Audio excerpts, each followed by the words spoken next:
It is. My name is Scott Wolf. I'm Executive Director of North Fargo. We are a proud co-sponsor with the Aquidneck Land Trust of tonight's workshop, examining arguably the critical issue facing Aquidneck Island and the state of Rhode Island, and that is dealing with our multiple housing crises.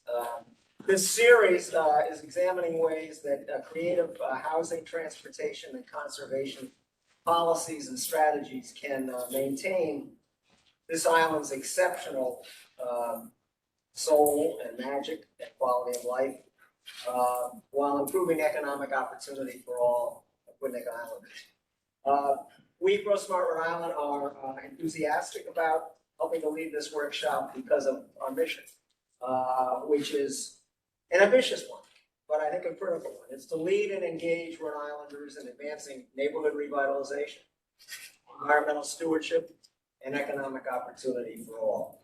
And we do that by helping to develop and promote policy reforms, by holding workshops like this to give people more information, to exert their influence on the political and policy process, and by working with others to amplify our voice and to develop the political will that's critical to get significant policy reform. So we believe that key paths to achieving our lofty goals are expanding affordable transportation and housing choices for Aquidneck Islanders and all Rhode Islanders, sustaining and revitalizing our main streets, our downtowns, and our village centers, and safeguarding our outstanding but fragile urban-rural balance. And I think Aquidneck Island is the poster child for an outstanding but fragile urban-rural balance. Before going further, I want to thank a bunch of organizations and people. First and foremost, the Van Buren Charitable Foundation for making this workshop series possible. To AARP Rhode Island for being a generous supporter of our full 2023 public outreach activity. To ALT and Alan Schuman of ALT, who's here tonight, for being resourceful and visionary partners in this and last year's workshop series that we partnered with them on. To the Aquidneck Island municipalities and their talented staffs for your extensive engagement and input for this and the other sessions. And last but not least, to all of you for, on this beautiful late spring day, having the commitment and the interest to spend 2 hours talking about a key issue facing you and your neighbors and the whole region. So with that, I want to introduce Alex, who I believe his title is Conservation Director, or Director of Conservation at Aquidneck Land Trust. Savvy, resourceful gentleman, very committed to keeping this island as special and as vibrant and dynamic as possible. Let's take it away. Well, I forgot to ask the virtual audience if they can hear me. Could you hear me? Can you hear me? How are they supposed to let us know? Somebody can unmute you. Okay. We can hear you. Great. Thank you. Thanks, Steph. Thanks, Scott, for the kind introduction. It's been a real pleasure to work with Grow Smart on these land use planning workshops and their expertise and connections. So for anyone who doesn't know about the Land Trust mission, we really have three parts to it. The first is to protect open space on Aquidneck Island. So that includes everything from parks here in Newport to large tracts of farmland in downtown Portsmouth and lands that protect our water supply across the island. The second piece of our mission is to practice good stewardship and take care of the land and make sure its open space is available for future generations. And the third is to connect folks with nature and the outdoors on the island. So having said that, why are we involved in land use planning workshops? And if you were here last week, forgive me for some repetition. But in 2019, we commissioned a study with Suzaki Associates, which is a large firm out of Austin, to look at the future of development on Aquidneck Island. And we looked at two future scenarios. The first was a status quo scenario where we looked at the past and the current conditions from a few years ago to project future development. And the second scenario was one where we really prioritize smart growth development. So thinking about development smartly while also protecting open space. And what we found in that first status quo scenario is that within a 30-year period, all of the open space remaining on Aquidneck Island that wasn't already protected was basically lost to development, primarily subdivisions in Middletown and Portsmouth, which I think as most of us know aren't particularly affordable right now. And we lost a lot of the important farmlands and lands that protect our water supply near reservoirs and lands that could have become future parks. But when we looked at the second scenario, where we developed in a smart way, we accommodated the same exact amount of housing as the first, but we did it in 3 times less space, and we were able to save a lot of important open spaces. And the way we did that was by projecting out more mixed-use developments, densifying certain areas, and more infill development. Because we realize, and I think everyone here realizes, that we need housing, and we're in a housing crisis right now in the state and the island. But our analysis from a few years ago showed that we can both protect land and build new housing and have new development. Those two things aren't mutually exclusive. We can have a future with new housing that can be affordable and be workforce housing while still protecting our watersheds and our important farms and the lands that are really important to physical and mental health here on the island. Because a healthy community has both open space and accessible housing. So because of that study and the impact of land use planning will have on the future of the island, we wanted to partner with GrowSmart. Last year, we held a series of workshops, again sponsored with the generosity of the Van Buren Charitable Foundation on Citizen Planning 1, how folks can get involved and weigh in on development projects. And this year, last week, we had a great workshop on transportation. Today, of course, and June 8th, we're going to have another similar style workshop on conservation development and issues related around that as well. So you can register for that either on our website or GrowSmart's website. So with that, I'll say thanks again for coming, and I believe I have the pleasure to introduce the mayor of the city of Newport, Mayor Tsai. Thank you. Okay, so it's a bit daunting talking to a crowd about policy around planning and housing when I'm looking out at the audience that are the experts on it. And so I will acknowledge that out of the gate before I get too deep into the remarks here.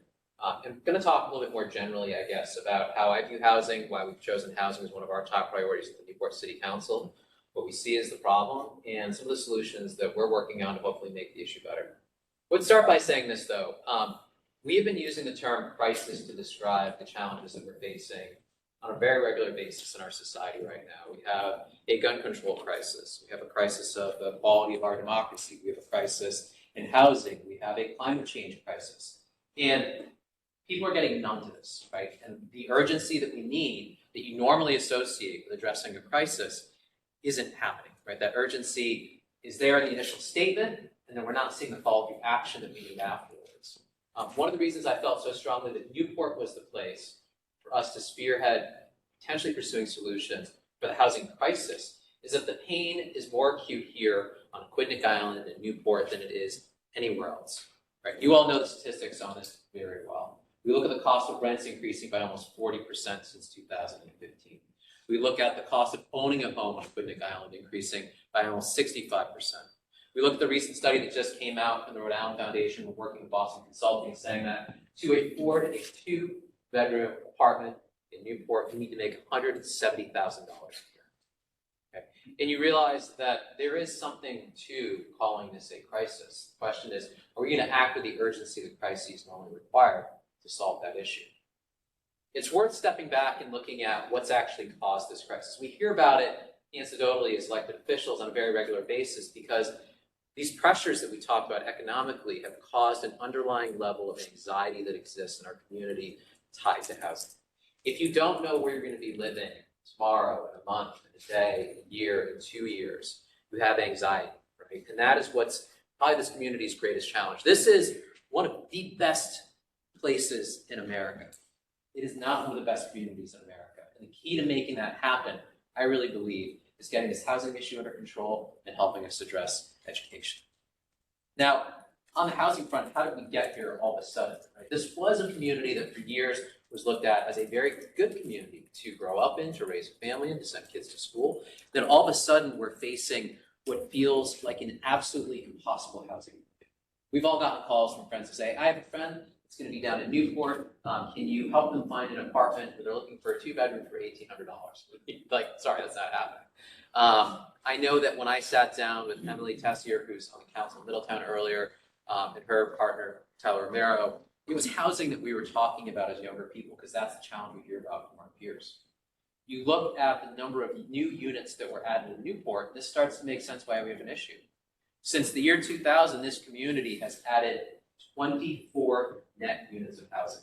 That means when you take projects like Cranston Calvert, you average it against all those multifamily homes that have been turned into single-family vacation rentals, we're netting out at 24 units. And so the supply is a major problem. The nature of that supply is an equivalent part of this problem. What this community needs right now is middle-income workforce and senior housing. There is a very strong affordable housing component of this, but we need to think more collectively as an island about how we go about addressing that.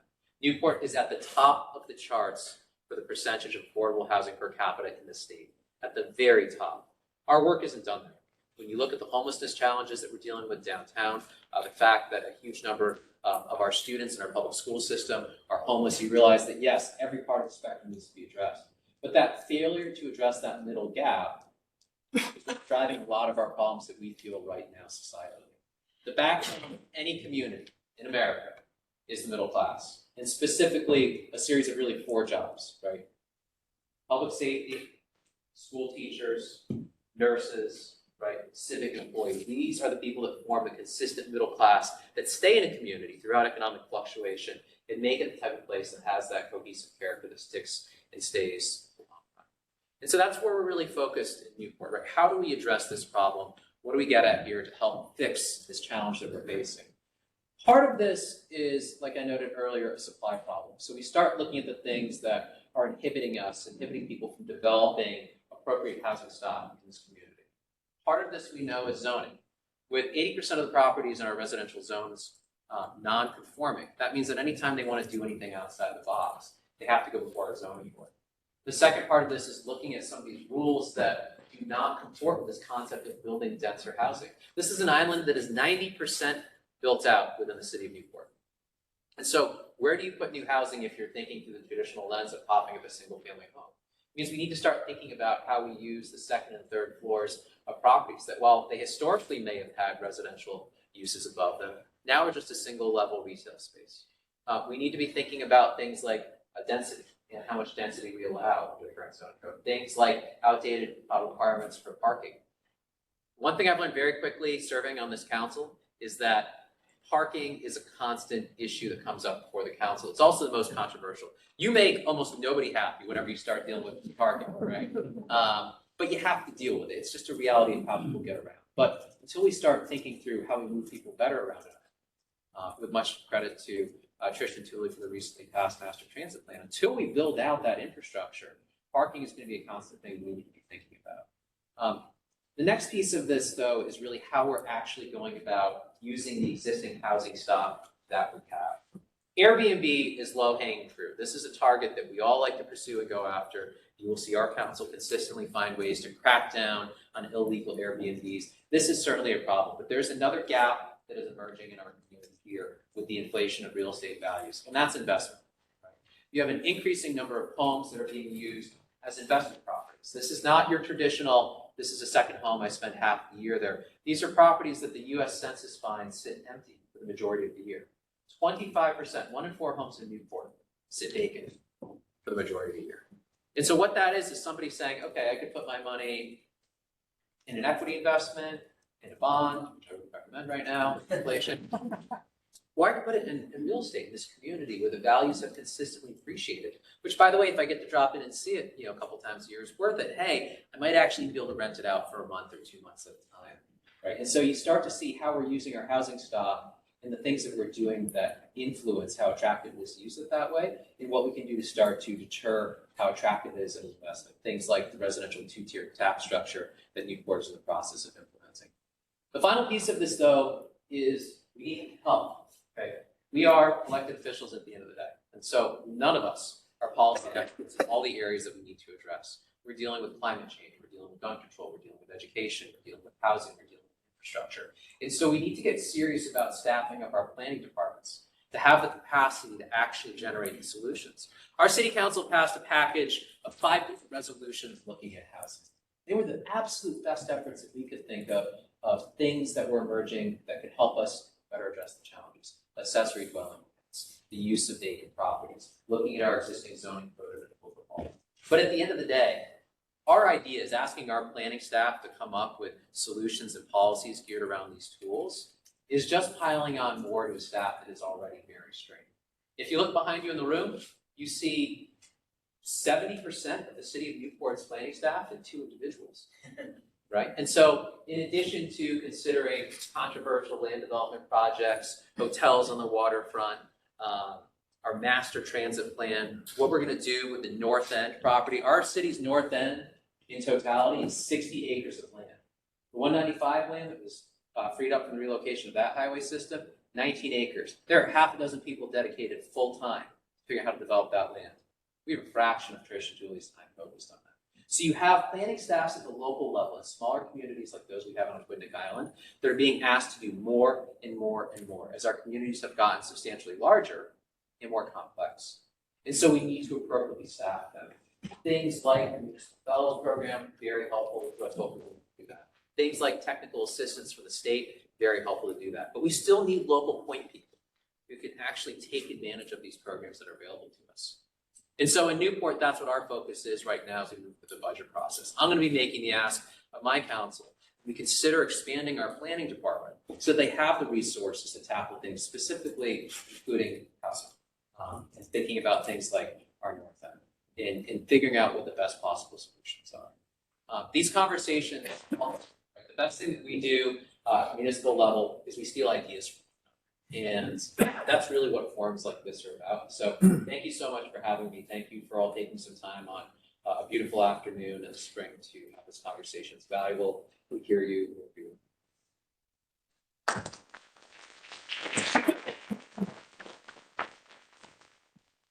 Oh, and everything I know I learned from Gross. I spent 6, 8, Six or more the years. better half of a decade on the board here. So. We learned a hell of a lot from you too. And we learned more just now. So thank you very much. At the risk of being presumptuous, I think you folks chose very wisely collectively in electing this gentleman to the council and then the council electing him to be your mayor. And you've stolen, which is great, a lot of my thunder. A lot of the things I'm planning to say and now on a little later are pretty much reiterating what the mayor has just said, but I will, in condensed form, say them anyway. A little repetition sometimes helps make the point. So I want to talk about what the rest of the evening's going to be and what our goals are for the evening.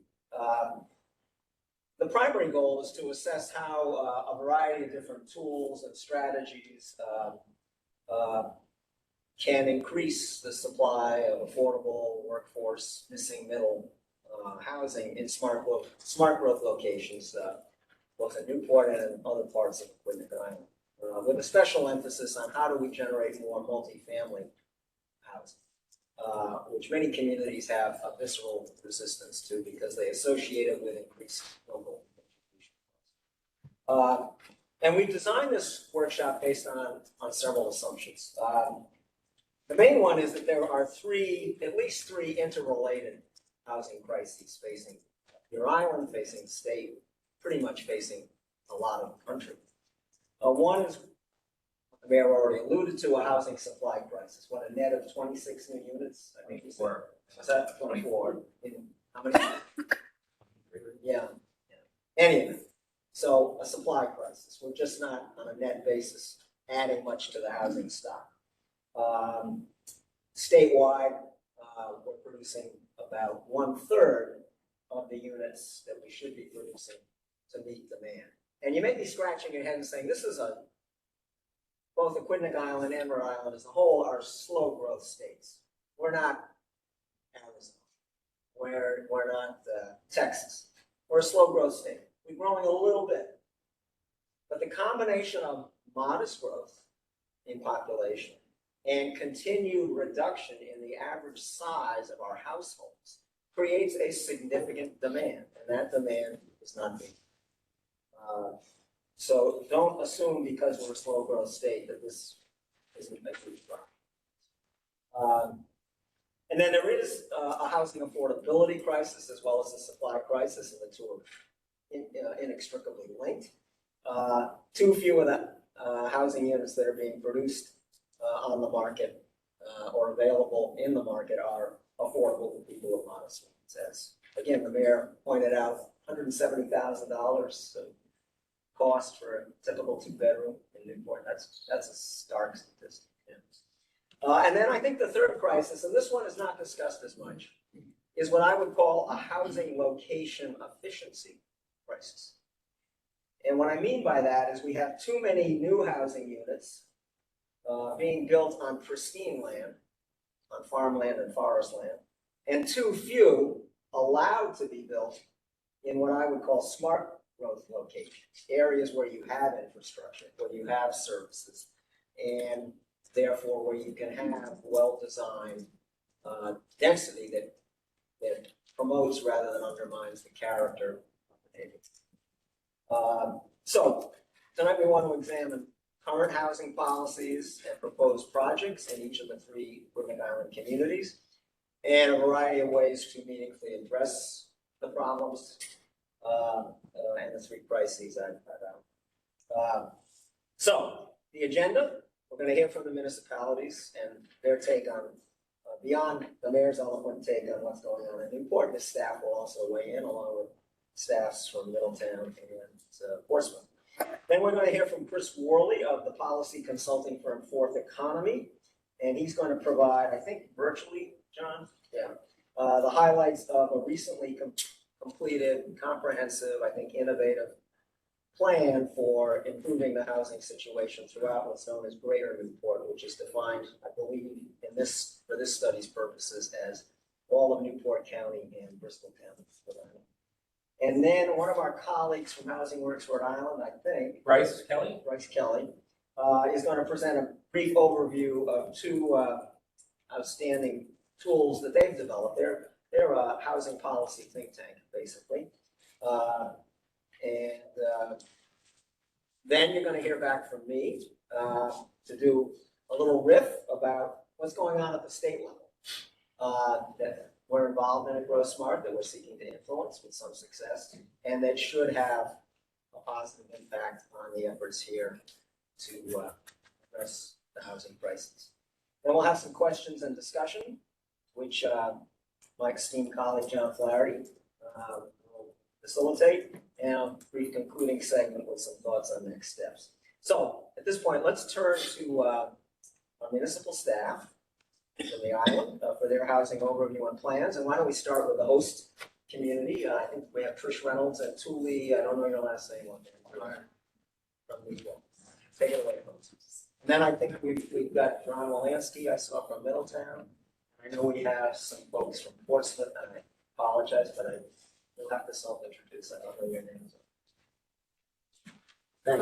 Thank you, Scott, and welcome everybody. Welcome to Newport and to our beautiful Bay Newport, which we're very proud of. The mayor has done a fantastic job and has not only stole some of your thunder, but a little bit of mine, so he's made my job very easy. I'd like to just add a little bit to that and maybe reiterate a few points. One thing that's really important to consider is we are all in this state facing increasing values and prices for houses, but in this area, it's actually increasing at a greater rate. So we are dealing with that on top of the existing prices. And to further add to the problem, we're considered to be in Newport 90% built out, which leaves only a small amount of potential land for development. And much of our housing stock has been affected by short-term rentals and by people purchasing second homes here in the area. So we have a not only the typical problems with the housing affordability and lack of availability, we have some special circumstances that may be common with other coastal communities. So we've added in 20 years, 24 units, we have 24 units, and that's, to me, a shocking statistic. We've also done a lot of demolition of existing modest housing and replaced that with much bigger structures. And so we're losing some of that little housing that way too. And we've also seen, as the mayor mentioned, the conversion of a lot of our bigger buildings, which were at one point not really, they were too big for one family to live in, and they were divided up into multiple long-term rental units. Those are being converted back to single-family houses. So we're facing a lot of different ways that we are losing housing stock. So what have we done about this so far? So thanks to a great and supportive council, who's made housing a priority, we've looked into the suite of resolutions. The first thing that we're looking at is updating our zoning code. Our zoning code is pretty much like every suburban Rhode Island community zoning code. It doesn't fit Newport very well, but it's been there for a really long time, and we need to take a hard look at it. So the city council has given us the ability to put together a proposal for this, comprehensive adjustments. That's going to be accompanied not only with a complete overview that addresses housing availability and affordability, but we're going to do some short-term fixes too, because we know that that's going to take a bit of time to do a big long-term zoning update. So we're going to address things that would immediately help this situation by our zoning ordinance. So we're putting together a package for zoning consideration for the council, and that's due back to them in June. So we're working really hard and really fast on that. The other thing that we're working on is we're preparing an ADU ordinance. It's a little bit tricky because we're at a time at our state where we at the city level are adjusting to a lot of these things, but so is the state. There's a land use commission that's been established that's looking at regulations that have to do with development, with having to do with zoning updates, having to do with comprehensive planning. So we are working on these changes that we're doing at our level while we're existing in this sort of potential change to our enabling legislations and making sure that these all are going to be consistent. So we're looking at a bigger picture, which to a Rhode Islander is the state level, and then we're looking at our local level. There's been a recent ADU zoning enabling legislation passed, but we know that there's been some issues with that. If they've been identified, they're currently working on a new version of that. So we do have something that we've prepared for council's consideration with the understanding that it's a great start, but it may need to be adjusted. Recently, the city has also prohibited short-term rental use in residential zones. It was allowed by special use permit in our residential zones, but we're finding that too many of our houses were being lost, were no longer being used as long-term rentals or a single family or two families, and have been converted to short-term rental use. So that was a progressive move on the city council's part to take and make those only an allowable or a use by right in our commercial zones, no longer allowable in our residential zones. So hopefully that will address some of those issues that we've been seeing with the conversion of our housing stock, basically from residential use to commercial use.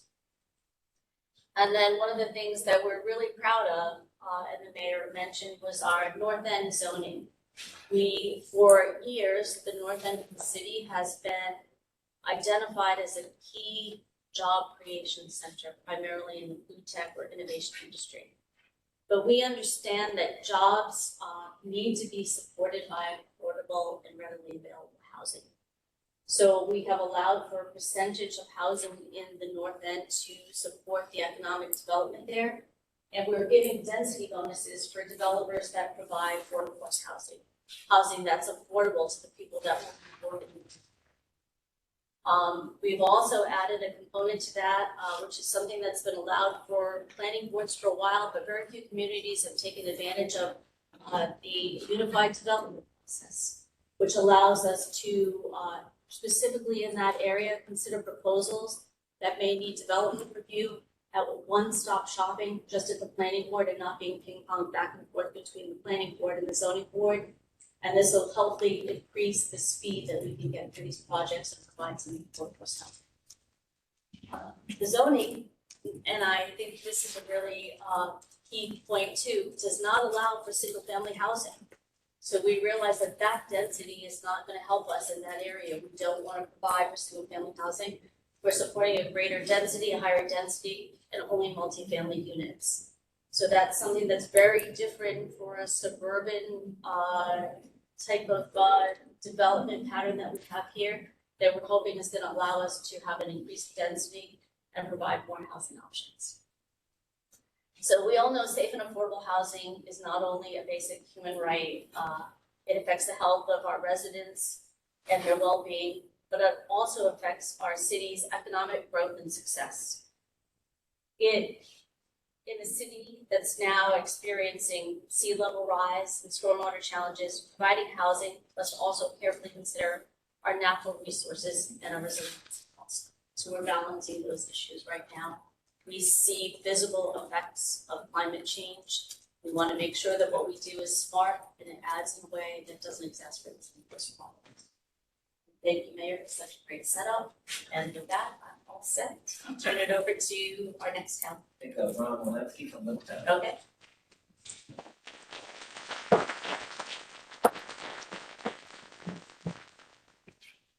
Thank you. I'm Ron Walensky, I'm the town planner in Middletown. And I'm just really going to echo some of what was said by the mayor and Trish. We are running into the same issues in Middletown as in Newport. Our housing stock is not increasing to the rate that it needs to accommodate the growth that wants to happen here. We're seeing the same pressures as Trish mentioned, with homes being converted to seasonal use, investment properties, short-term rentals and that sort of thing. So that's something that's exacerbating the lack of housing. I don't know that we have as small a net increase as the city of Newport has. I think we've had a little bit more development going on, but again, not a great amount. And then coupled with these conversions that we're seeing, that's really affecting the housing stock available for year-round residents. Our town council has recognized this issue.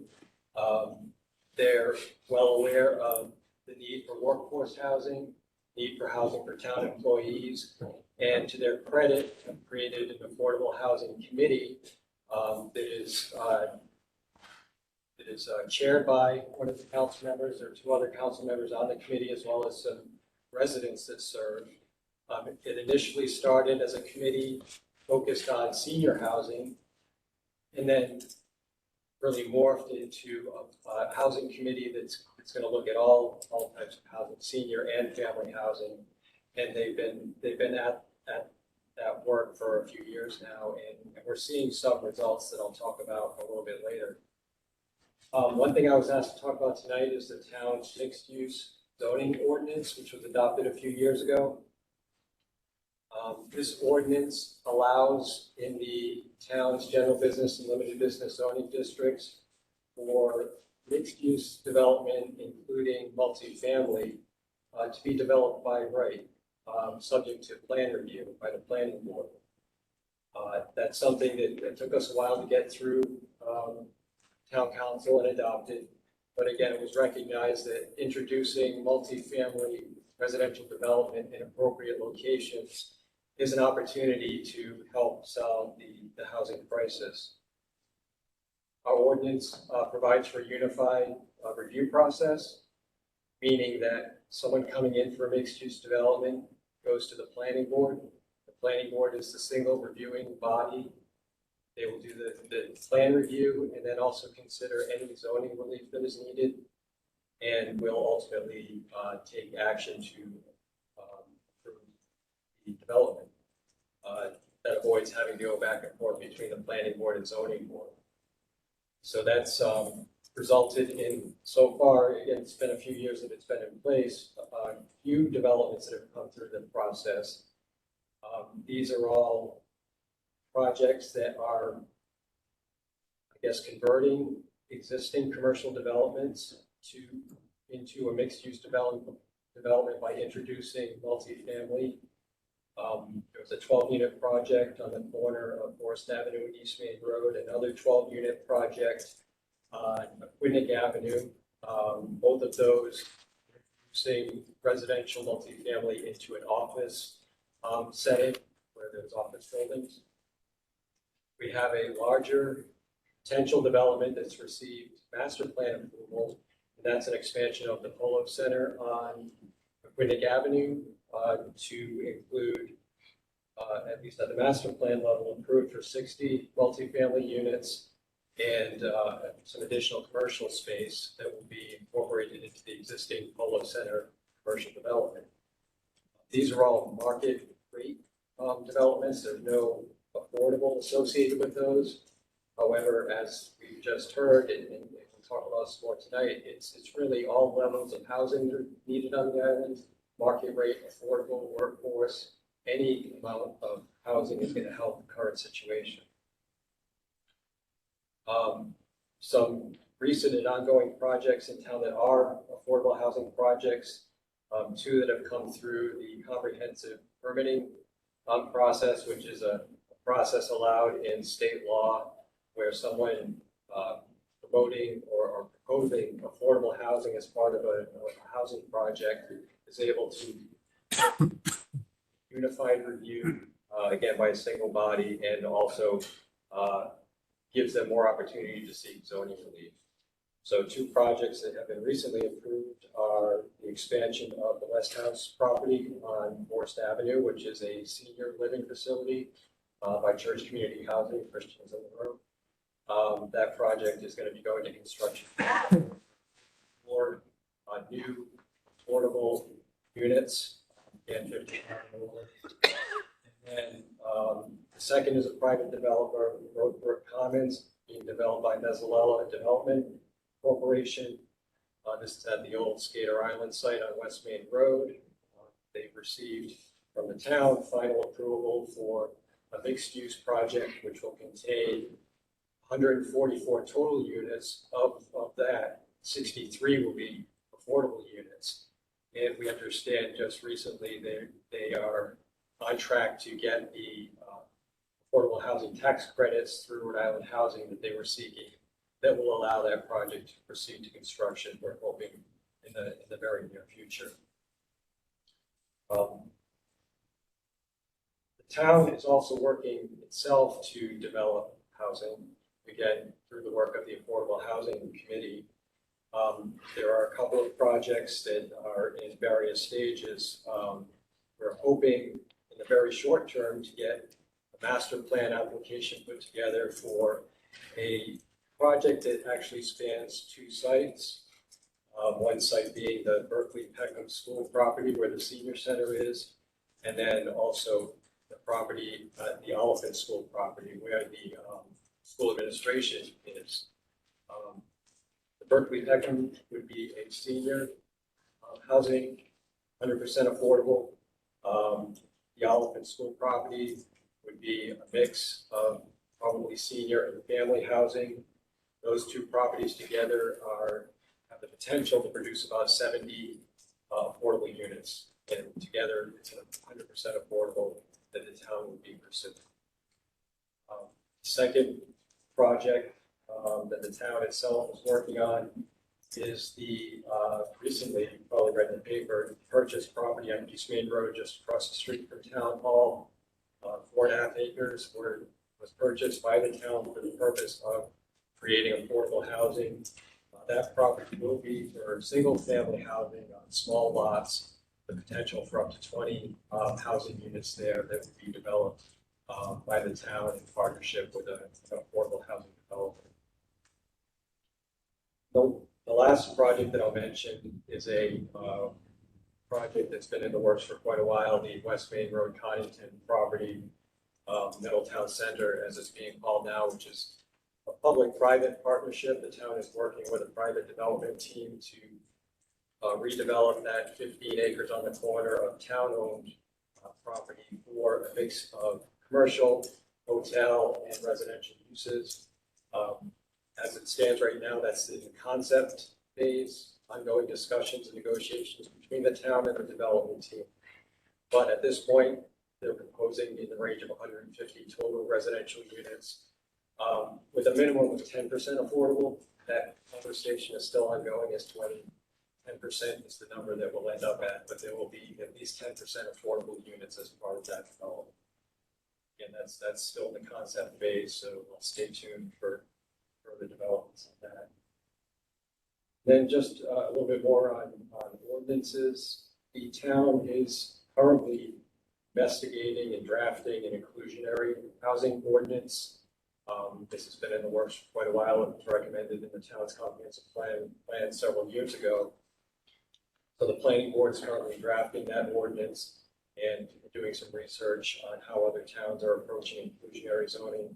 At this point, at least the current draft, it talks about minimum 20% affordable as part of any major development, major subdivision or land development project, which is 6 units or more. So that's a pretty good percentage if it's adopted in that form. And we look forward to continuing to work on that. And then finally, as Trish mentioned, the ADU concept, allowing ADUs by right in town, has been talked about. It's currently in the state legislature, and the town will be tracking how that legislation turns out, and we'll be adopting our ordinances, obviously in accordance with whatever state law requires, but perhaps also allow for some additional opportunity for those types of developments. That's all I have. Thanks, Ron. And I did my research, and I believe it's Lee Hitchen and Aaron Lindo from Town of Portsmouth are here. Tell us what's going on in Portsmouth. Am I right? It's Leah. Leah. Okay. Thanks, Lee. Welcome. Good afternoon, everybody. Thank you for coming out today. Portsmouth is unique in that we're probably the most rural of the 3 communities in town, and most people in Portsmouth do not like change. I quickly learned that in the first year that I've been here in Portsmouth. In similarity to Middletown and Newport, we have a lot of short-term rentals. Just yesterday, I checked the count, and we had over 70 short-term rentals that had registered. So that's 70 registered, so not knowing how many unregistered homes there are. And second homes, people from out of state seem to be buying up the smaller homes in Island Park, Common Fence Point, as well as in my own neighborhood. I live near Mount Hope Bridge, and they seem to think that those are affordable homes and making those their second homes. So again, we do have those problems that we're dealing with in terms of long-term homeowners in Portsmouth being able to find a suitable home for themselves. One of the things that Portsmouth has been held back on in land developments is several decades ago. I think everybody is familiar with the Kaiser aluminum tower. The town council a couple of decades ago decided that would be a resort style development, which was supposed to be a hotel. Out-of-staters bought that and redeveloped it as what was a hotel. It ended up going bankrupt a couple times. Another developer converted it to apartments, condos, but yet it still ended up being for buyers that bought from out of state and only visited it 20 days out of the whole year. But ultimately, the developer sold the vision to the town council as, well, it's high tax dollars that are coming to the town and no school children. So at the time, it was great for the community. So, but it didn't bring in any affordable housing units. Now that that's Carnegie Abbey, then there was another planned unit resort development, which is Newport Beach Club, which has the same vision. And those are the properties where construction is happening. I can't tell you, I think there's 70 or so units that are still being developed between the two properties. The tower is completely built out with 6 units that are still available, with the highest penthouse going for $6.5 million, if you're interested. We're all ready for me to get down. Yeah. So, in terms of, I would have to say that our recently approved state approved comprehensive community plan was recently approved in January after Gary Crosby had since retired. He did 90% of the update of the, Aaron and I got it to the finish line, and we're very happy that that has since been approved. He did most of the legwork for that, obviously, but now Aaron and I will be doing the long haul of updating our zoning ordinance so that matches what the comp plan says. Aaron and I will basically be burning our current zoning ordinance since it's very outdated. It's just so outdated with old language. It needs to be modernized, and a lot of the updates will include exactly how to do redevelopments that incorporates including ADUs. We personally, enforcement, didn't touch the ADU language that was approved at the state legislature last June because we found it to be antiquated, ambiguous, hard to understand. In Portsmouth, we don't have any town sewers. Everything is on septic. And again, we get a lot of public pushback in general. So with some new language that's coming out with an ADU having to be a minimum of, I think it's 900 square feet, that may help us out fixing how we want to move forward with ADUs. So that will be on the forefront of what we're going forward with. And our town council just approved some high dollar amount for us to do that in the upcoming fiscal year. So again, a zoning ordinance overhaul. We will be really looking at changes to overall zoning districts. We'll be looking at planned unit developments in general, whether we want to still go forward with that. In terms of current approvals that we've had, let me back up just a second. I don't see the mayor still here, but I am so proud of how he supports the planning department. I've been in different positions where I've heard, town council is not even supporting planning staff, and planning departments usually work in the basement. And we hold The up. rolling figuratively. We support every department, and I don't know how much town councils understand the backbone of what we do. And it's very good to hear somebody that understands that and is willing to create new positions to help out in that regard.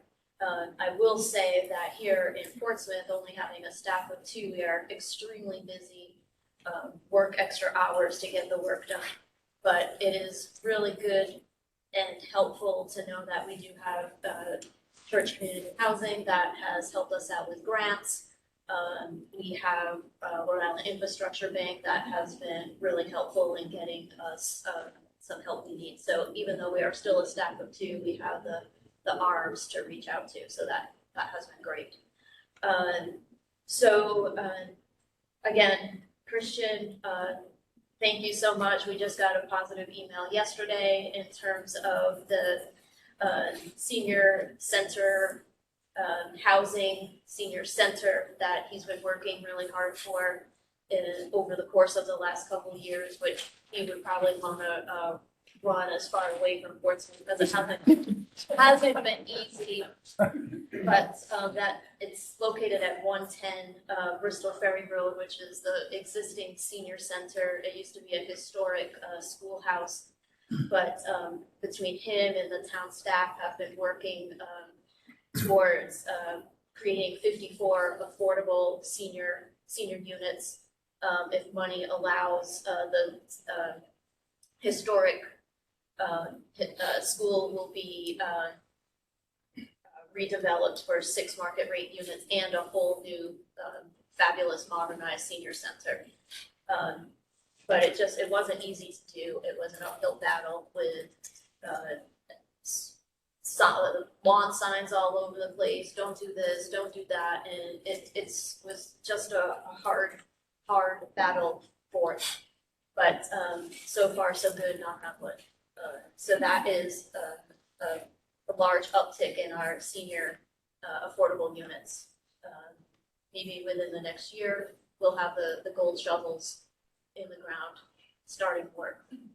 Another positive development, which is on the west side of town along Burma Road, which is another name that comes up all the time within the 3 municipalities of what the west side redevelopment, what are we gonna do with that?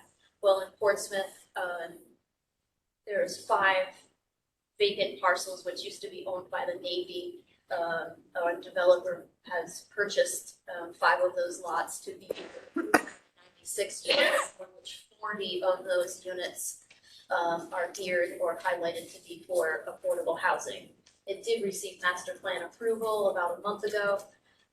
They're going back to the drawing board to come back with more developed preliminary plans. In the meantime, I'm really hoping that with federal government money specifically for housing, really talking with the developer. I know state reps have been all over the developer like a carpet, just really trying to stress the need for housing, middle housing, affordable units that developer can come back with more than just 40 affordable units. So I'm really hoping that we can compromise somewhere. That's all I really have to say. We're looking again, just as we were wrapping up our provisional budget discussion that will start July 1st. We're also looking at restructuring our residential tax structure, looking at making it more affordable for residents versus short-term rental owners, as we consider them more like a business. But this is just very provisional. I'm really looking forward to updating the zoning ordinance beginning of the summer. Looking forward to doing an RFP to work with a consultant that can really create a new zoning ordinance that fits us here in Portsmouth. Great.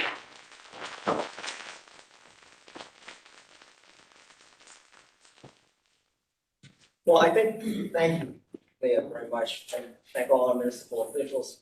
What strikes me is that there's a lot of creative work being done to address the various aspects of the housing crisis.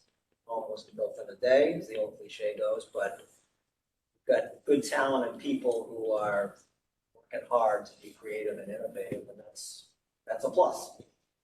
Speaking of being creative and innovative, we're now going to hear from Chris Worley of Fourth Economy, which is a policy and economic consulting firm. I believe they're based in Pittsburgh, PA, and they have been leading an effort to envision a better housing future for Newport County and Bristol County, Rhode Island.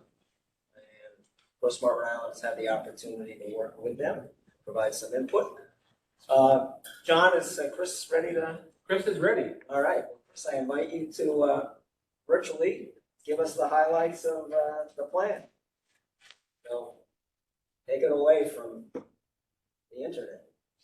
Thank you so much for the introduction. Can folks there hear me? Yes. Yep. Hey, that's great. My internet was just fine, of course, throughout this entire presentation, and it just started to sort of break up. So please let me know if you have any problems along the way. Okay. I don't think I'll be able to share screen. My computer is telling me that I don't have that, and I know it's on my side. But I'll walk through some of the high-level findings. And Grow Smart folks, if we could circulate some of the report afterwards to participants, would that be fine? Yes. Great, thank you so much. I think I'm the 9th presenter today, and we're kind of right on schedule if I wrap things up by around 6:45. So I'm going to hustle through some of my presentation. Thank you so much for having me. I'm excited to present this work. You know, the stories that we've been hearing on our end of things have been really consistent with what other speakers have said. I should mention, I think at the top here, that Fourth Economy may not be a known name. Maybe a better name that's more known is the Greater Newport Chamber of Commerce and the Economic Development Division within that, called Connect Greater Newport. Fourth Economy supports that work.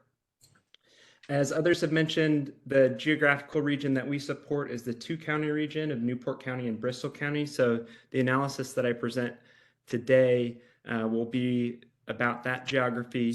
Of course, a lot of common challenges with Aquidneck Island. Connect Greater Newport has some primary goals. They are to enhance small business support, grow a labor force attraction and retention, improve infrastructure systems. Among those are transportation, broadband, and housing, and advance projects of regional significance. Connect Greater Newport was founded in 2018, 2019, and always housing has been a part of the charter of the organization. Along with many in this room, we hosted the 2019 Housing Summit and have continued conversations with a number of partners in this room. Specifically, Connect Greater Newport's role and Fourth Economy's role within the housing conversation is to articulate how workforce housing needs align with regional and economic development goals. We know that these regional economic development goals include growing a skilled labor force and businesses that pay family-sustaining wages.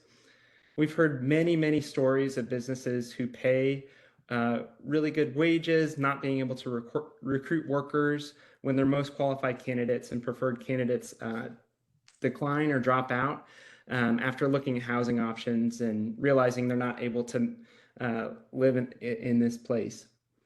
We've also heard stories of families that wanted to save for a down payment, and because of rising housing costs, just not being able to save enough to purchase a home. But I'm a numbers guy. I'm an analyst with Fourth Economy. So tonight I'm presenting housing analysis that looks at the state of Greater Newport's housing stock, a model that looked at future housing need based off of workforce projections, and then also offering a series of policy recommendations, many of which align with what we've heard so far. So if that sounds good and folks can still hear me, I'm going to walk through it, starting with the state of Greater Newport's housing stock. Several headlines here. We know that Greater Newport's housing stock is growing in volume of units, but barely. And the volume that is growing is a surge in high value owner occupied units. Median home price across the two-county region has increased by 44% over the past 5 years. This makes it harder for local earners to afford homes and has contributed to a loss of workers who are aged 30 to 54. A quarter of working professionals are cost burden, meaning that they spend more than 30% of their income on housing. The median home price for the Connect Greater Newport region is $135,000 more than for the state of Rhode Island as a whole. And if you look at homes that are available on the marketplace, only 2 in 10 homes that were available from 2020 to 2022 were affordable to households earning under $100,000, even though those households made up 6 in 10 households across the region. Like I said, this is a concerning trend, especially because of in the workforce, the loss age and prime age workers. In the past decade, the two-county region has lost more than 1,000 workers who are aged 30 to 54. These are folks that are starting to form families and really settle down. Even as the region added workers, the region added more than 3,000 workers in the past decade. It's also seeing commuting patterns that are evidential of housing being too expensive for workers. More than 3,000, compared to 2010, 3,000 more workers commuted into the region today than they did just 10 years ago. So all that kind of leads us to believe that housing is not suiting the current workforce, but further concerning are some future housing needs. And that's the next section that I'm going to talk about. This section is our analysis of data and interviews from regional employers to articulate the future housing needs of the region. Over the next 10 years, Greater Newport is projected to add have a 15% increase in jobs, led by education and health services, leisure and hospitality, and professional and business services. Job growth will be matched and outpaced by retirements. The region is expected to have 10,000 retirements from the current workforce. Combined, both of these indicate that roles will require significant backfilling to stabilize the regional workforce. Currently, the regional workforce is 48,000 strong. There's projected to be 7,500 new jobs from growth projections that's coming from the state, and close to 10,000 retirements.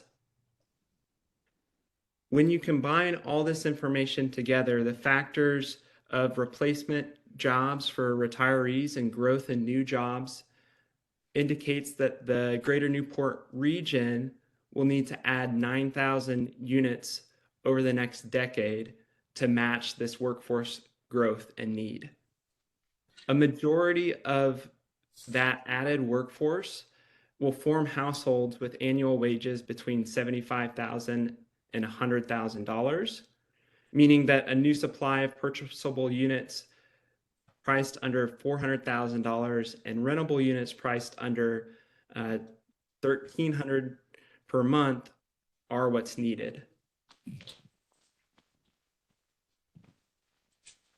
We have a series of the breakout of what that means in terms of household income and unit need that I'm not going to share on the call today, but is in our report. We also have sort of a few things that are household personas, which tie directly to specific jobs in industries and occupations that make sense to folks, so that this isn't kind of an ambiguous, what does a household that earns between $75,000 and $100,000 look like? What types of jobs do they have? One thing to note that if housing development doesn't match workforce growth, there are several ramifications for that. Greater Newport, the region, will lack a core cluster of essential workers. These workers, like teachers, electricians, healthcare workers, will be priced out of the local housing market. We already see this trend happening, but second, workers may choose jobs that are outside of the region or that don't have as long of a commute. A third impact might be that anchor institutions will miss out on critical revenue. Seen this a bit with schools and hospitals, but not having people in the region being able to live and work in the region could lead to some missing out of key revenue streams for these anchor institutions.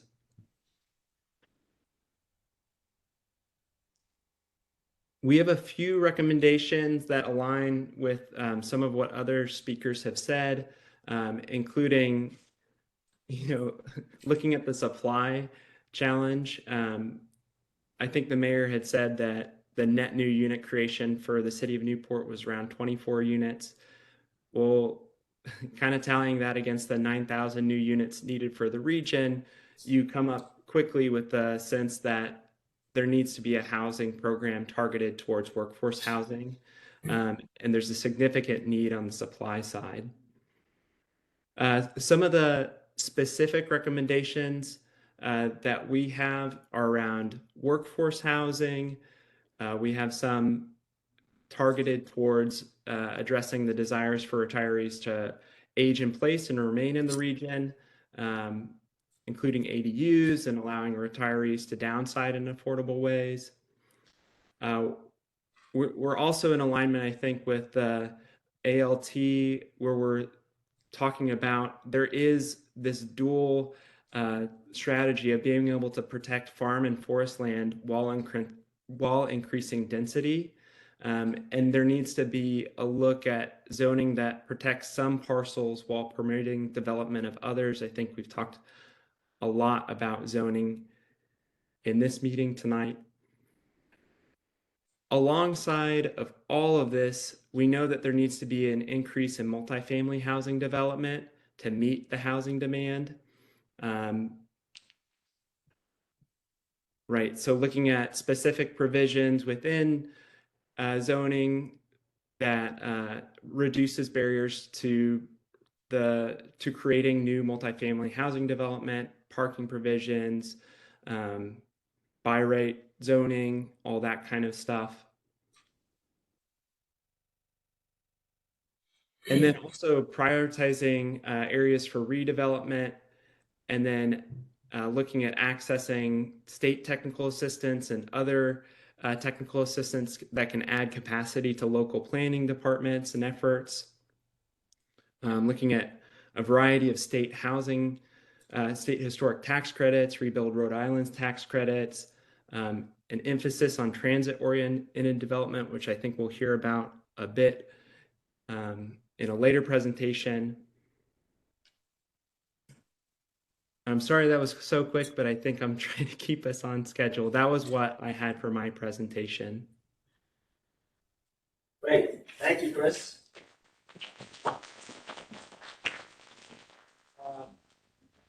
So let's see, I want to let you know that in a few minutes after the next presentation, before you hear again from me, I'm going to open it up for questions and dialogue. We've been talking actually a lot, and I don't want to test your patience too much.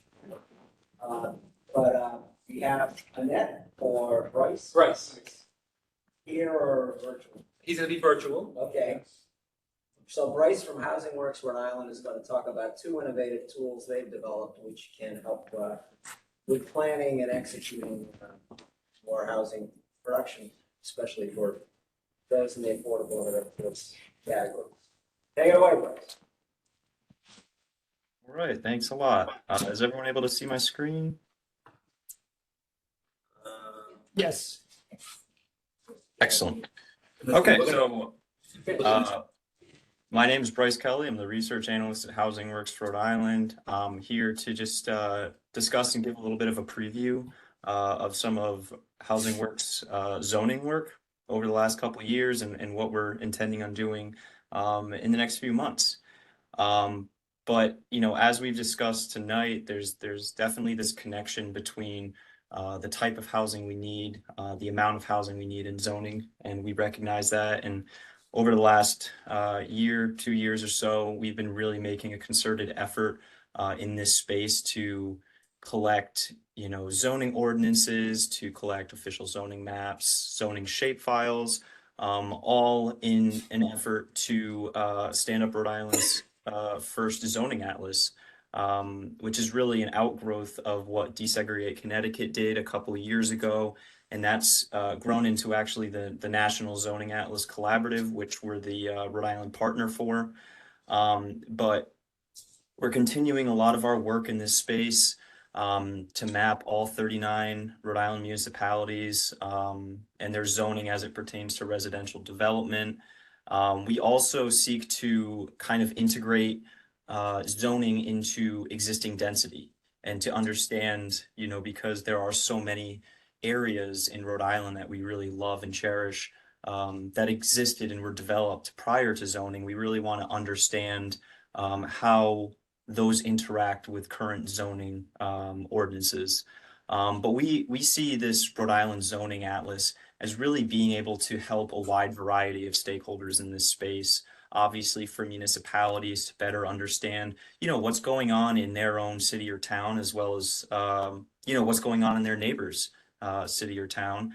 For developers, you know, we hope it can really help decode zoning so that development opportunities are expanded past those handful of municipalities that a developer is familiar with the zoning code. For legislators, of course, you know, we've seen over the last few years a real push in this space at the State House. And so, you know, we really hope that this can provide a real user-friendly tool to be able to digest what is really sometimes dense information and kind of hard to digest information. And of course, you know, what might be a bigger challenge is to make this really easily understandable for residents and to really drill home the fact that zoning really does affect people on a day-to-day basis. It might not be kind of the sexiest topic, but it really does have an impact on what we see in our own cities and towns. And so here's just a couple previews. This is actually from the TOD forum, and I believe there might be some physical handouts, but here are some previews of some mapping that we've done for separate projects. You know, here's a look at, you know, a first kind of foray into mapping, you know, zoning's permissible density versus the existing density in that Main Street area in East Greenwich. Also relevant to our upcoming soft launch or sneak peek for the Rhode Island Zoning Atlas. Here's also kind of a sneak peek at Kent County, the central region, and residential zoning by right. You can obviously see in the legend, you know, the different colors corresponding to different, you know, development types by right, and seeing how predominant single family zoning is, obviously. But I'm also going to quickly just give a brief preview of what this map will end up looking like. And so this is Desegregate Connecticut's zoning map. This was the first one done. New Hampshire's just released a couple days ago. But you can see just how user-friendly it can be. You want to see where one family zoning is permitted by right. You know, you can check two family, and you have all these options within it. So all this data is contained within the data that we're collecting. We've taken also a lot of inspiration in that density space from Massachusetts Housing Partnership's Residensity tool. And so here you're really tracking that existing density am I not sharing? Just a moment. Just a second. I realize that I'm still sharing the Acrobat. There we go. So I'm sharing the correct screen now. So back to Desegregate Connecticut's map. So this is what this Rhode Island Zoning Atlas will look similar to this, where you're able to kind of pick and choose the residential uses that you're interested in seeing, as well as, you know, the different minimum lot sizes and different factors on that. And then quickly back to residency, showing the actual existing density in areas is something that we're highly interested in. And we're trying to integrate both of those, you know, ways of looking at it, ways of looking at development in one singular map. So that's really what we're intending to do. And I'll stop sharing my screen and just quickly have a brief plug about our, again, our sneak peek for Kent County for Rhode Island Zoning Atlas that will occur on the 24th. And I think maybe Annette can drop an invite in the chat, or we can distribute that later, but that's going to show essentially in a static form what we intend to do, you know, through our entire state atlas. Thank you, guys. Very much.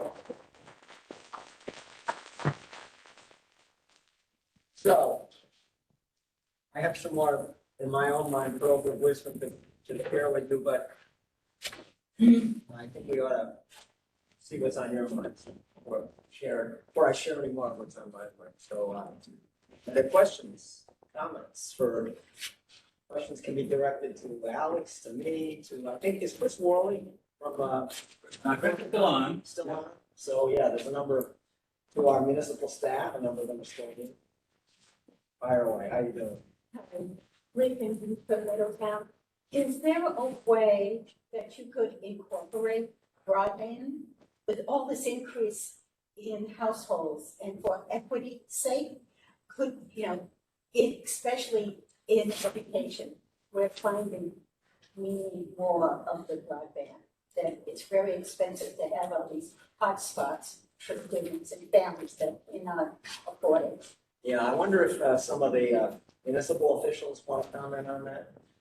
I know there's been enough about this to be dangerous. I know that Aquidneck Island has some real broadband challenges, but I don't know the details. But is there someone here that wants to expound on that? No, not you, okay. But I mean, I think you're on target from what I know. We need double it. Bob, you're.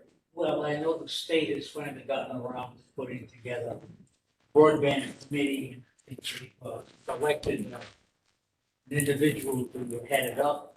There's a lot of money, federal money is floating around that have not been used. And they're still located up at the state level. But I have confidence that there'll be an effort in the next year or two to reach out to the local community, expand that last mile, so to speak. It's very important, especially leads on my Town Economic Advisory Commission. She's always been very, very helpful integrating the needs from education with economic development. And there's a definite connection, not only with how do you maintain businesses that you have here, not so much bring in new business, because we're a limited land area on the island. But you've got to keep what you have and improve it, and you've got to integrate the school system with training so that the companies that are here can find young people to train and be part of their effort. So it has been very helpful in that regard, and broadband is a part of it. I know we didn't answer it, I think. No, you did. You did. Bob, by the way, is one of the deans of good economic development and housing thinking on Aquidneck Island. Former chair of the Middletown Town Council. I was on the council for 18 years. State rep. No, I ran for the Senate and law. Sorry. And I've been, when I practiced law for a change. Anyway, real critical resource. We go back a long We way. do. And it's always a pleasure to come to a meeting to find somebody here with more white hair. I definitely have to be, but. Yes. Hi, I'm Jennifer Barrera. I'm the Chief Strategy Officer at the Rhode Island Coalition to End Homelessness. I'm here with two hats on because I'm also a lifelong resident of Middletown. I'd like to say thank you for putting this session together and for each of the cities and towns on Aquidneck Island for all of the efforts that they're making towards developing more affordable housing, because we know that housing is how we're going to solve homelessness. But I would like to say one of the things that I was thinking of, particularly when Leah was speaking about people who are hesitant to accept change. We can update zoning, we can approve master plans for developments, but how do we change the public perception of what it means to build housing for middle income, workforce housing, affordable housing? Not only what it means, but how does it impact our community? I think that's a piece that is really challenging to take on, and I would be interested to hear what some of the experts here think would be helpful. That's actually part of what I have in my notes. No, but I'll say what was in my notes right now. You've identified a key challenge. We can have all the money in the world, we can have all the right zoning in the world, but if there continues to be visceral and extensive public resistance to proposed multifamily projects, it's gonna be a struggle to get them permanent. And I actually asked my colleague Annette Bourne this afternoon, Housing Works Rhode Island, to give me a list of some of the studies that have been done that debunk some of the negative myths about affordable housing's impact on neighborhoods. And I will put that, we have a resource table, by the way, with a lot of information you may want to take home with you.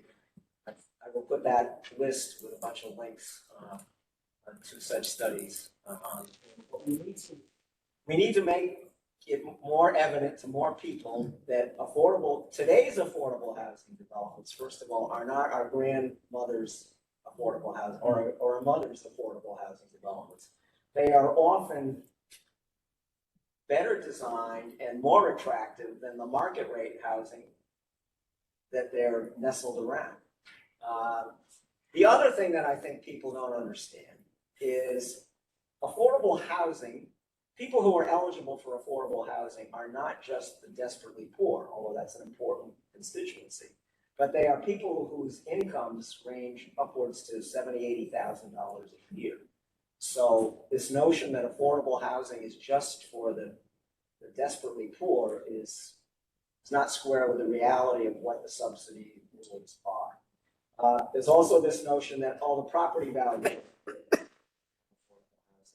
There's a lot of solid data from legitimate studies indicating that is not the case. But there's a lot of myth busting that needs to happen. The other thing that needs to happen, John and I at Grow Smart Rhode Island are working with a coalition of folks on this. We need to get people like you who presumably support more workforce and affordable housing to go to meetings of planning boards and town councils, because you can be assured that the people who don't want affordable housing or workforce housing are going to be there. And oftentimes they are the only voice that's heard in those public hearings and public bodies. And that can really sway elected or appointed officials.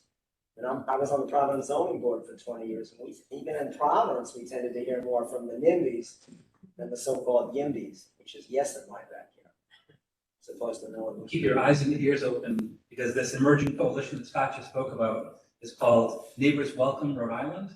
And it's in the process of getting a website together and getting some funding together to do just what you said, Scott, and to help empower people in communities to be more vocal and to counterbalance what you can always expect for opposition. And another key source of opposition to affordable housing, or even market rate multifamily housing, is the fear of kids. Kids are like public enemy number one in many Rhode Island municipalities. The last thing communities want, they'd rather have termites than kids. I know there's a reason for it that's not evil or mean-spirited, but it sometimes comes across as very short-sighted. And it's in part because of our heavy reliance on the local property tax to fund education. And often the misperception that when you have a multifamily housing development, every child who's in that multifamily housing development is from out of town. That nobody who's in town moves into that multifamily housing. First of all, that's bogus. But secondly, if you have two kids added to your school system, that doesn't necessarily mean you need a new teacher. So there's a lot of this, but that notion that we don't want kids in our community, we don't want new kids in our community is unfortunately very widespread. And we're not going to change it overnight. So what we at Grow Smart Rhode Island have been advocating, and the state has been responsive, is let's pay the communities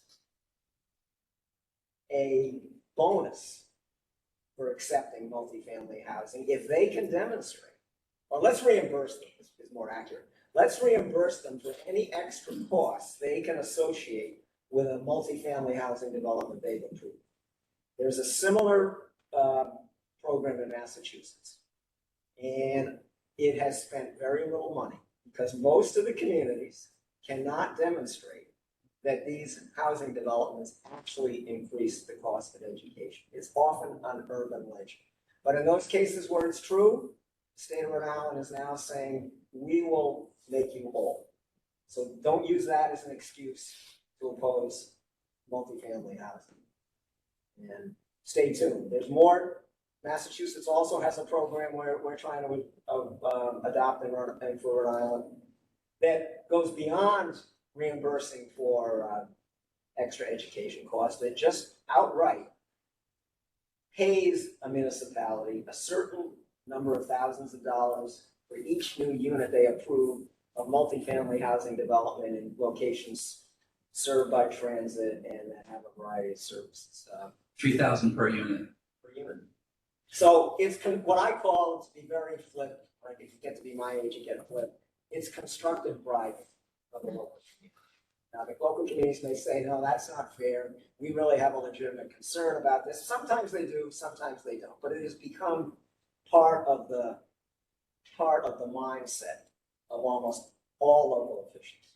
Is that payment a one-time payment for a project? Oh, good question. You mean as opposed to every year? Yeah. John, do you know? It's one time, but in addition to the 3,000 per unit, they will also compensate the community for undertaking the zoning to enable that. And that ranges anywhere from a low, depends on the scale of the district that they're applying the zoning to, but it can be a low of 10,000 to up 600,000 for enacting the zoning. I mean, another major problem with this anti-kid philosophy is it's a recipe for stagnation for the state. And the state has to come in, I think, and do more to hold the communities harmless, to convince them that attracting families is a good thing rather than a bad thing. Because if we don't change that dynamic, we're not going to have a great future in the state.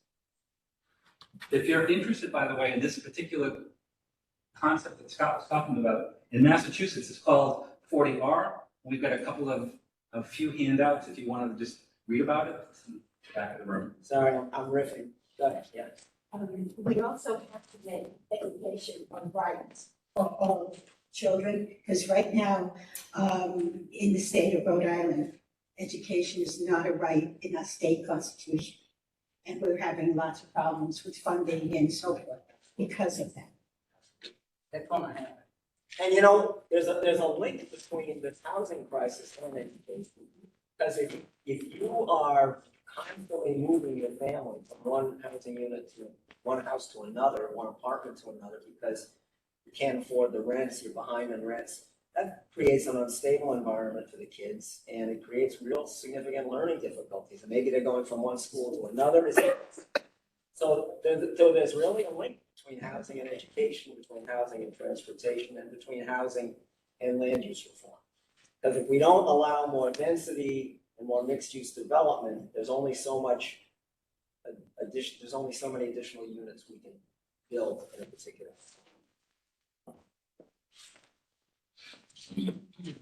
But I think, by the way, just so I don't sound like too much of a whiner and too pessimistic, there are two commissions in the state looking at these issues. The Low Moderate Income Housing Commission, on which I serve, a state land use reform commission, which has been alluded to before.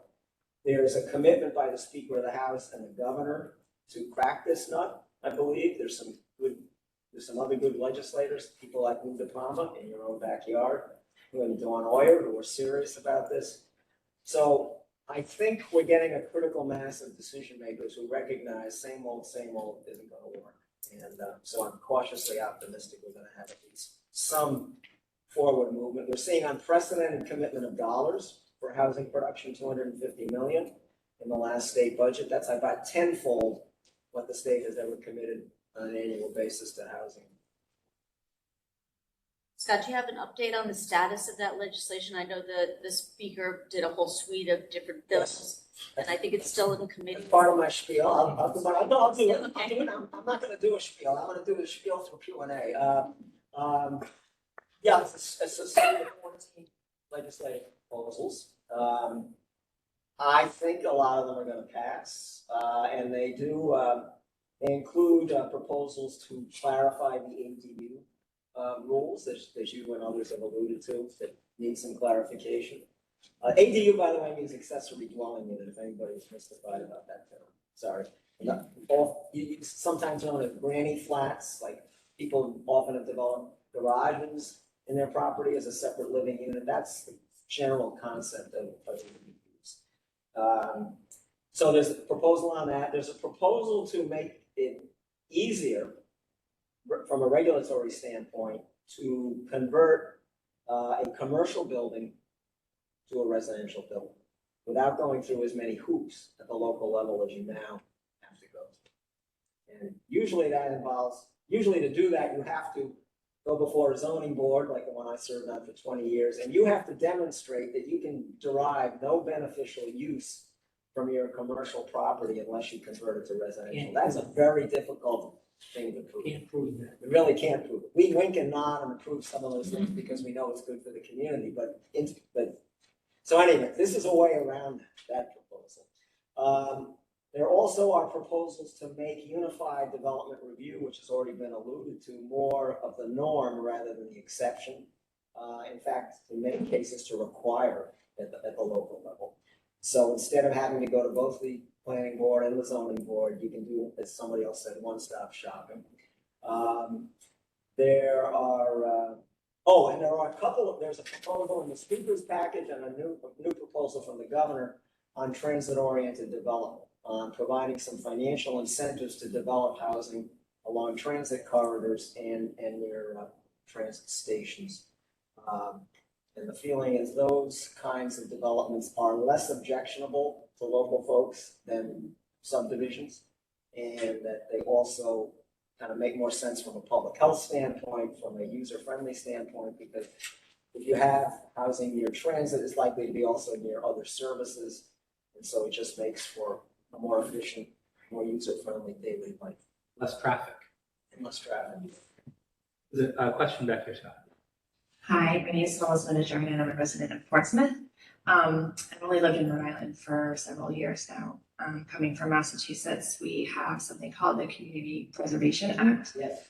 And I heard in Rhode Island years ago, this proposed legislation and not adopted.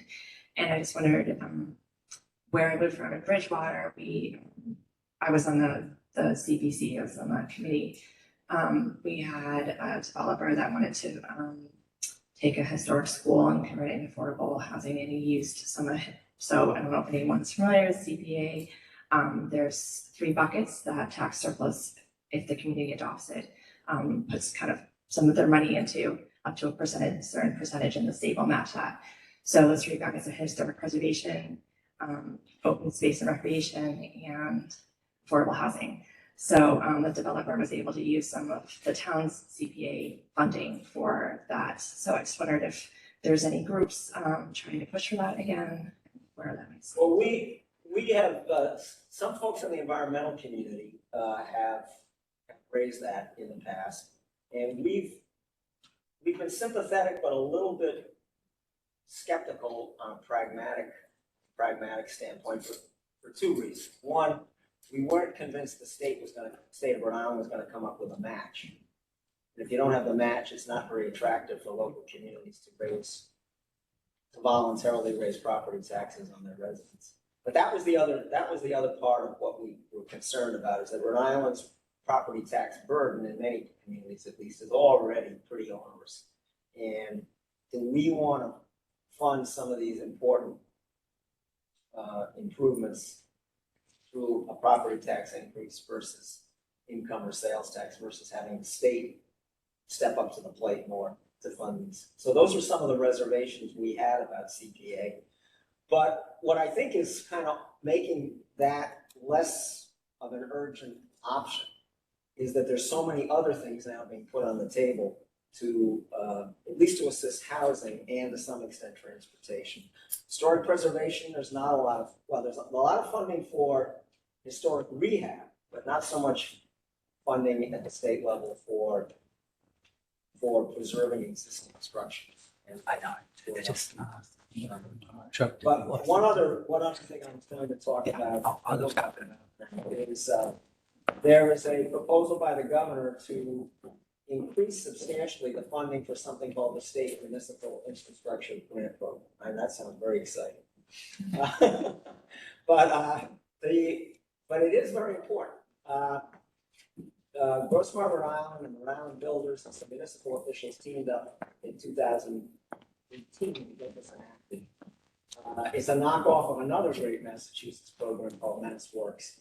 And it is based on the assumption that one of the reasons we don't have more multifamily housing development in Rhode Island communities and more mixed-use development is that there isn't adequate infrastructure, sewer and water especially, in some places to allow the density of development that would enable the developer to pencil out the project. Even in suburban communities, there's not the level of density. The example we all often cite from Massachusetts is at nearby Attleboro, Mass, where Attleboro got a multi-million-dollar state MassWorks grant to widen, as John puts it, to widen the pipe, right? The sewer pipe or the water pipe. Yeah. That goes into the area around the NBTA train station in downtown Attleboro. And that widening of the pipe unlocked the opportunity to build a couple hundred units of affordable and market rate housing right next to the train station that wouldn't have ever happened if there wasn't the catalyst of that infrastructure funding. So fast forward to today, Rhode Island has a state municipal infrastructure grant program modeled largely on MassWorks. It hasn't been very well funded.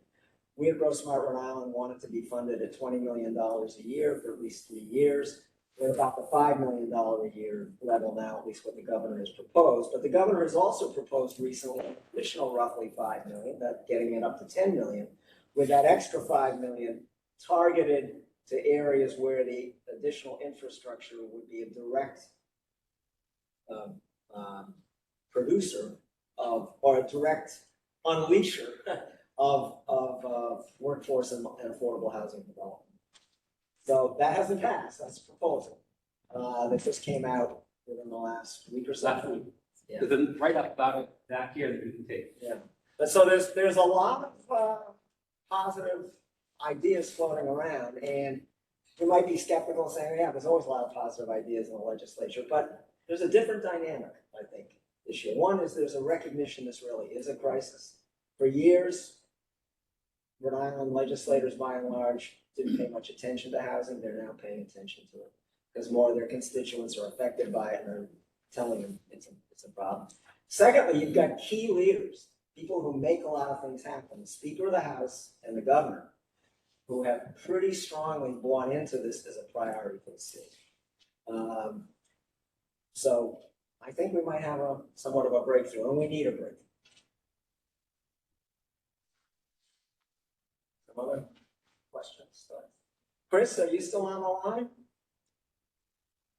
Guess not. Maybe muted. Yeah, I am. Anything you want to add based on some of the questions and dialogue you heard? No, just reiterating how energizing it is to hear the folks in the room and to hear about how this is such a priority for the municipalities in the region, and it's been really, really nice to be on this call. Thank you. Thank you. I'm just looking at my notes. There's a few things I haven't had a chance to mention in Q&A that maybe I'll share with you briefly. There's been a lot of discussion tonight about how planning staffs are overextended, understaffed, and we totally agree with that. And that's another barrier. It seems like you folks on the island are overcoming it, but that can be a barrier to getting more complicated multifamily housing development established. I mean, if you are looking at converting a mill building from its original commercial use into residential, and you're trying to get a mix of market rate and affordable, that's complicated. That requires a lot of funding sources. It may require zoning reform. And if you've got an understaffed planning department and they're just dealing with the stuff that's coming in over the transom that is already overwhelming, how are they going to find the time to develop the plans, the zoning reforms, the financing package to get that kind of development going? It's relatively easy, I think, to plan for and permit a subdivision, but it's a lot more complicated to do so-called infill or adaptive reuse. And we don't have more technical support from the state for the municipalities. A lot of that potential is going to be, it's not going to happen. Get lost. So, Is there any thought of supporting URI with their planning degree? So for years, we had a pretty good supply of planners coming out of URI that were able to fill positions, and it was easier to staff. And since they've sort of changed that program around and are doing a certificate, it seems to be fewer and fewer available planners or people interested in going into planning. Is there state support for kind of bolstering that program up again, or any thought about that? there's definitely thought and talk about it. I'm not sure what that is. Do you have a sense? I heard the other day, it was either URI or one of the other universities in state was seriously contemplating establishing a formal master's in community planning, but I need to do more homework. But you have identified a key problem, is we used to have a pipeline of trained planners, locally trained planners that we no longer have. Scott, I wanted to take off on a point you made about the capacity issue, because as Scott mentioned earlier, one of the things we've done over the last few years is to look at Massachusetts and poach what they have that's working and bring it into Rhode Island. MassWorks was one of them. The other one is a program called the TDI Fellows, Transformative Development Initiative Fellows Program, and also just additional help from the state, either in the form of technical assistance or funding to help communities undertake some of these complicated projects or rezonings. And some of that's already available. And I've got the statute here. It passed in 2021, so it became law, but the state is now developing the regs to be able to provide resources to municipalities to help undertake some of the zoning and planning work. So It's operating out of Rhode Island Housing, and a little more. they're in the process of doing the And regs. we've lit a bit of a fire under the state to get that moving. It's languished, frankly, for a while. Say like planning also provides some technical assistance programs. Hi. Another avenue you could reach out to realtors and brokers. My husband and I were looking at a condo, we're living in Boston, finding it very expensive, and we're just surprised to hear someone say, why don't you look into buying a multifamily and living in one of the units? It's not something as a 20-something-year-old you think of doing. It's one of the best decisions we've made, and it's probably one of the reasons we could afford to move to Portsmouth is we had some extra cash from selling that. But just young people don't need to stay in condo a lot of the times. So just a suggestion. Absolutely. And when we talk about zoning reform, one of the reasons it's so important is that a lot of the existing development patterns in our communities are illegal under zoning. So in other words, if you simply want to build something in a neighborhood on a lot size that's very compatible with the lot size of the surrounding, you can't do it without going to the zoning board in your community to get a variance. So it's wild. I mean, in Providence, many Providence neighborhoods, the average lot size is 3,200 square feet. But in almost all those neighborhoods, the minimum lot size allowed for a new unit is 4,000 square feet. So the most common request we got for years on the zoning board was people, it's a wasted energy. Why not allow that 3,200 square foot by right? Why? So part of it is even in our urban areas, I find a lot of people in cities want a suburban lifestyle. They want urban amenities, but they want a suburban lifestyle. I see it in Providence, I see it in some of the other cities. Scott, I wonder if we want to ask if there's anybody remote who would like to ask a question. Yeah. Just go ahead and unmute yourself. Yeah, don't be bashful, folks, out there in virtual world. Annette, we know you're out there. Annette, you're not that. After go, the Celtics. Hey, That's pretty funny, John, to be called out. No, I want to thank everybody who's there in the live audience and everybody who's online. I'm grateful for Bryce presenting what he did. I'm grateful. Chris, I'm so sorry you weren't able to share your screen. I do hope people got the printed version of your report because there are some really compelling graphics in there. And yeah, I mean, you all know the situation you're facing.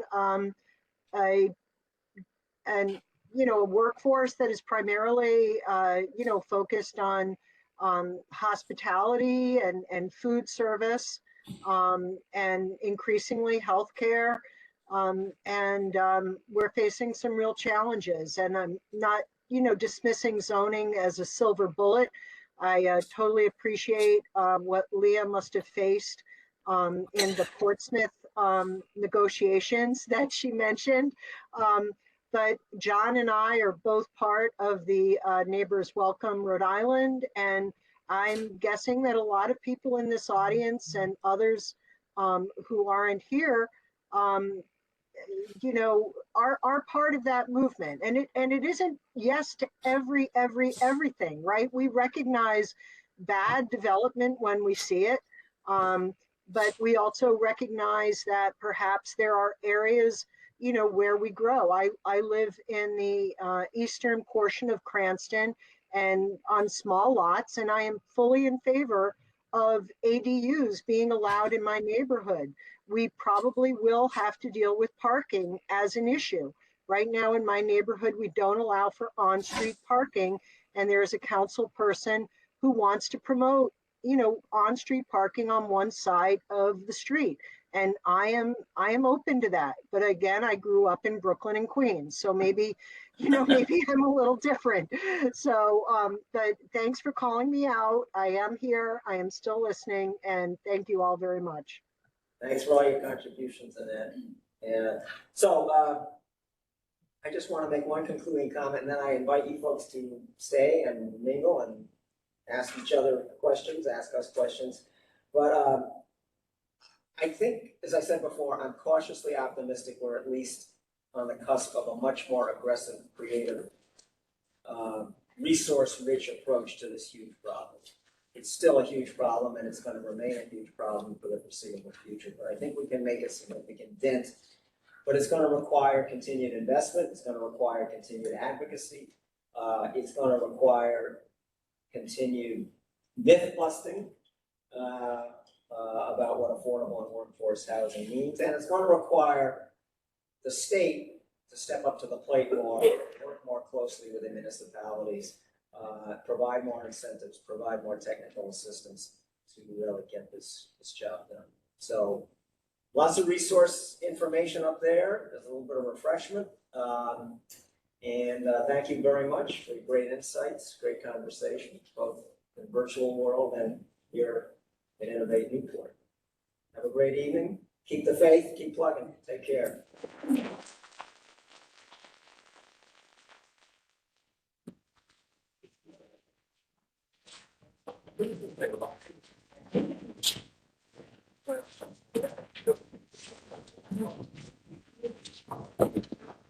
Well done, Steph. Yeah, she probably needs to agree. I'm gonna be telling. I was planning on staying on the side, so she was like, okay, gotta readjust here, but I think